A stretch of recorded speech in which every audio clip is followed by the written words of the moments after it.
কানপুর টেস্টের প্রথম দিন জাকির সাদবানদের মাঠের পারফরমেন্স বিবর্ণ হলেও মাঠের বাইরে দারুণ পারফরমেন্স করেছেন বাংলাদেশ দলের সমর্থক টাইগার রবি। গ্যালারিতে ভারতীয় ভক্তরা তাকে মারধরের অভিযোগ করলে সেটির সত্যতার কোনো প্রমাণ মেলেনি। প্রত্যক্ষদর্শীরাও বলছেন তার গায়ে কেউ হাত তোলেননি, অথচ অসুস্থতার যে নাটক তিনি করেছেন তা ছিল একদম নিখুঁত।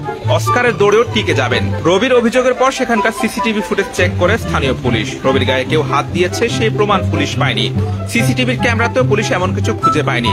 শরীরে আঘাতের চিহ্নও নেই। হাসপাতালে নেওয়ার পরে তিনি সুস্থ হয়ে যান। এরপর তাকে স্যালাইন দেওয়া হয়।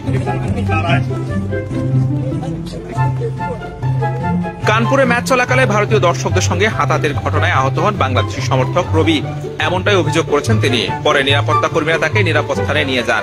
শরীরে বিভিন্ন অংশ দেখিয়ে আঘাতের কথা পুলিশকে জানান রবি। পরে মেডিকেল দলের সঙ্গে তাকে হাসপাতালে পাঠানো হয়। ডাক্তারের রিপোর্ট পাওয়ার পর জানা গেছে রবির তোলা অভিযোগের কোনো ভিত্তি নেই। কানপুর পুলিশের এসিপি অভিষেক পান্ডে এই তথ্য নিশ্চিত করেন। তিনি জানান হামলার কথা সত্য নয়।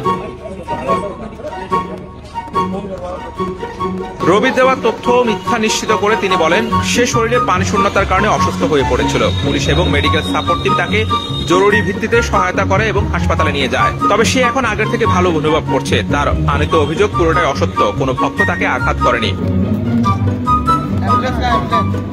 টেস্টে ভারতীয় সমর্থকদের বিরুদ্ধে উগ্র আচরণের অভিযোগ এনেছিলেন বাংলাদেশ ক্রিকেট দলের সমর্থক রবি। ওই টেস্টে তাকে স্টেডিয়ামে বাংলাদেশের পতাকা ওড়াতে দেওয়া হয়নি বলে অভিযোগ করেন।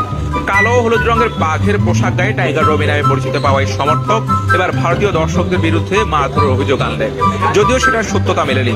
নাজুক পরিস্থিতিতে এই ঘটনা দুই দেশের সমর্থকদের উপর নেতিবাচক প্রভাব পড়বে বলে মনে করেন ক্রিকেট সংশ্লিষ্টরা।